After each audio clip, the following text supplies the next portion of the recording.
institutions, in particular Mr. Dumani and Mr. Bani, and dear representatives of civil society. I'd like to thank the Center for the Study of Democracy and Governance and the Embassy of the Netherlands for the opportunity to say a few words today on an issue of fundamental importance to Albania's EU integration, the fight against corruption and organized crime. Fight against corruption and organized crime is a matter of high priority for the European Union, for our member states, and certainly a matter of high priority for all Albanian citizens. The creation of SPAK as a separate and independent structure for the investigation, prosecution, and adjudication of corruption and organized crime cases has been a key building block of the 2016 justice reform, which, as you know, was a key condition for Albania to advance on its European path. It is notably due also to this crucial achievement, together with the vetting process, that Albania is now negotiating its accession with the European Union. Since the very start of the process leading to the 2016 justice reform, the European Union has supported the establishment of a strong, independent and accountable SPAK. And we will continue on this path. SPAK is often mentioned for its work in investigating high-level anti-corruption cases, but we also have been seeing important results in its efforts to fight organized crime, and there are figures to prove it.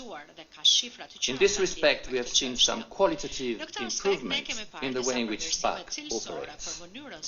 There is more systematic use of parallel financial investigations and asset confiscations, and the Special Prosecution Office has developed solid cooperation with its international counterparts, including and in particular within the European Union, to investigate the activities of organized crime groups which transcend borders and have serious and direct repercussions also on the security of European Union citizens.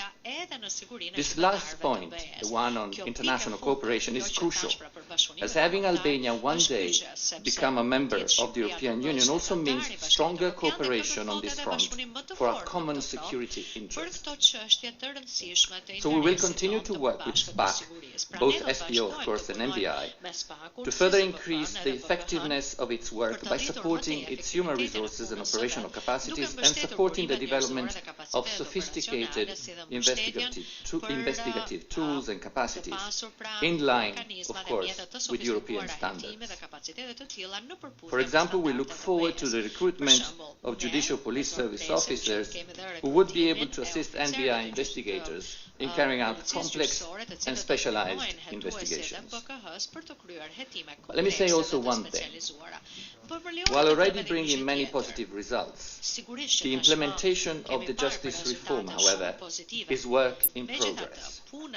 There is still work to be done to see it fully and properly implemented. But one thing is certain, we must trust the justice reform architecture as one that can achieve a fair balance between proper accountability and independence, and encourage all relevant institutions to work towards this goal. These principles of accountability and independence are at the heart of any democratic society governed by the rule of law, in which justice is delivered fairly, impartially, and transparently. The independence of the prosecution service is a core principle of modern democracies and must be protected from undue influence, whether political, institutional, or societal. At the same time, it goes without saying that independence must always be balanced with effective accountability mechanisms, such as independent judicial review of prosecutorial decisions, transparent rules for the allocation of cases, effective complaint mechanisms, an effective and independent evaluation and vetting system for magistrates, and public reporting. A council of prosecutors, which includes members of civil society, as is the case in Albania, should provide another layer of accountability.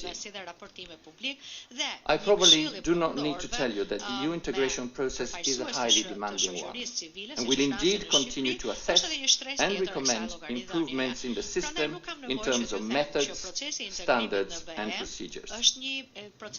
All relevant actors, such as civil society and Parliament, have an important say in this debate about improving the system.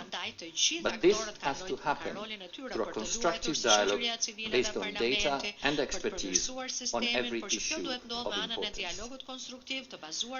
Occasions like this event today, where a report that is based on measurable data and structured analysis is presented and discussed, is a typical example of the constructive dialogue that the EU and its member states, and in particular case the Netherlands, want to promote.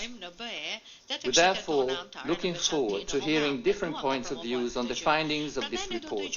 It is also interesting to note that many of the recommendations that will be presented here are in line with the various EU reports, namely the need to have a clear definition of what are high corruption cases and to prioritize work on high-level corruption investigations and focus resources on the most impactful cases. Since the data gathered by the study seem to indicate that most cases involve abuses in public contracts and local procurements with limited financial impact or small financial transactions, direct payments and misuse of public funds without complex financial concealment mechanisms. Then the need also to use advanced mechanisms for tracking suspicious financial transactions, including detailed financial analysis, and the need to strengthen confiscation mechanisms and the fight against financial and cyber organized crime. Let me conclude by repeating that the European Union remains a firm partner in supporting Albania's judicial reform efforts. Together, through institutional reforms, judicial cooperation, and a shared commitment to the rule of law, we will continue strengthening Albania's justice system on its path towards European integration. Thank you very much.